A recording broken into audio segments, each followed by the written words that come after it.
தெரியாத உறவுகள் அனைவருக்கும் இனிதான வணக்கம். நேற்றைய பொழுதை போல் இன்றைய பொழுதும் இனிதான பொழுதாக அமைய வல்ல இறைவனை பிரார்த்தித்துக் கொண்டு இன்றைய என் சமையலறைக்கு செல்வோம். இன்று என்ன சமைக்க போகின்றேன் வாங்க பார்ப்போம். அதாவது இன்றைக்கும் ஒரு சூப்பரான டிஷ்ஷோடு வந்திருக்கிறேன். பீஃப் கீமா செய்து காட்ட போகிறேன். அதுக்கு அவசியமான பொருட்களை இன்றைக்கும் நான் உங்களுக்கு காட்ட போறதில்லை. ஒன்றொன்றையும் நான் சேர்த்துக்கொள்ளும் போது நீங்கள் அவதானித்துக் கொள்ளுங்க. இனி வாங்க எப்படி செய்வதுன்னு பார்ப்போம்.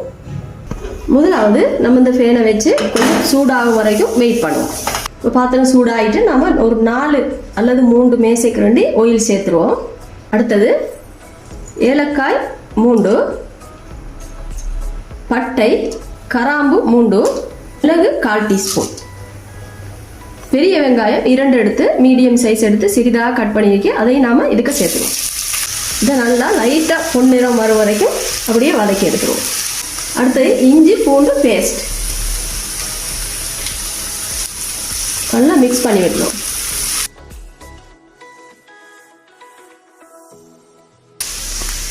குறைஞ்சிடுது. நாம் இப்போ பீஃப் 1/2 கிலோ எடுத்திருக்கேன். அந்த பீஃபை இதுக்கு சேர்த்துருவோம்.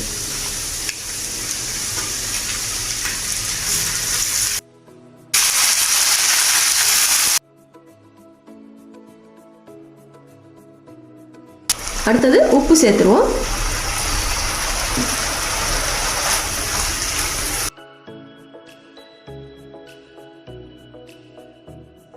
அடுத்தது தக்காளி, பெரிய தக்காளி 2 எடுத்து சின்னதாக சொப் பண்ணி வச்சிருக்கேன். அதையும் நாம் சேர்த்துருவோம்.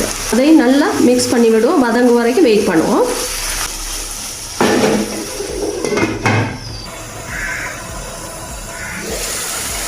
இப்போ நல்லா வதங்கிடுது. தக்காளியெல்லாம் அப்படியே இதாகிட்டு மிக்ஸ் ஆகிட்டு. அடுத்தது மஞ்சள் தூள் 1/4 டீஸ்பூன், சீரகத்தூள், மல்லித்தூள் எல்லாம் 1/4 டீஸ்பூன். இதெல்லாம் நல்லா மிக்ஸ் பண்ணி விட்டுருவோம்.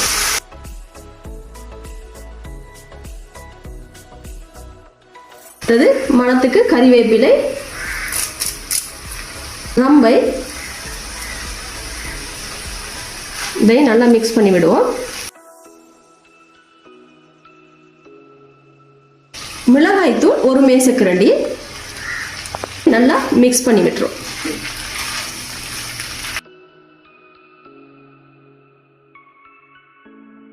பச்சை மிளகாய் ஒரு 6, அதையும் நல்லா மிக்ஸ் பண்ணி விட்டுருவோம். நீர் ஒரு 100 மில்லிலிட்டர் நீர் சேர்த்துருவோம். இது அப்படியே ஒரு 3 நிமிஷத்துக்கு மூடி வச்சிருவோம். அப்படியே மூடி வச்ச பிறகு நல்லா மசாலாவெல்லாம் நல்லா இதாகி வரும். அது வரைக்கும் வெயிட் பண்ணுவோம்.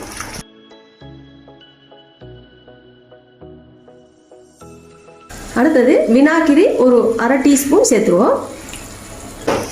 வினாகிரி விரும்பினா போடலாம். நான் சேர்த்துருக்கேன். நல்ல ருசியாக இருக்கும்.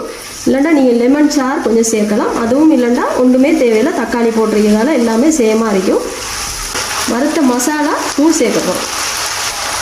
1 டீஸ்பூன் வறுத்த மசாலா தூள் சேர்த்துருவோம். நல்லா மிக்ஸ் பண்ணி விட்டு போட்டு ஒரு நிமிஷத்துக்கு இதை கொஞ்சம் அப்படியே வெயிட் பண்ண வைப்போம். அதுக்கு பிறகு நாம் ஆஃப் செய்திருவோம் அடுப்பை. சூடு தணிஞ்சதும் ஒரு டிஷ்ஷுக்கு வச்சு நீட்டாக காட்டுற வெயிட் பண்ணுங்க.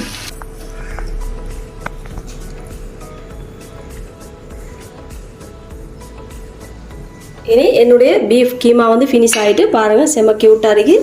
க்யூட் மட்டும் இல்லை, நல்ல ருசியாக இருக்கும். நீங்கள் நஸ்லா கிச்சனுக்கு போங்க. இந்த மாதிரி விதவிதமானது இருக்கும். இனி நாளைய தினம் இதை விட சூப்பரான ஒரு டிஷ்ஷோடு கொண்டு உங்கள் முன் வந்து நிற்பேன். அது வரைக்கும் விடைபெற்றுக் கொள்ளுங்கள். நஸ்லானியாஸ். அஸ்ஸலாமு அலைக்கும்.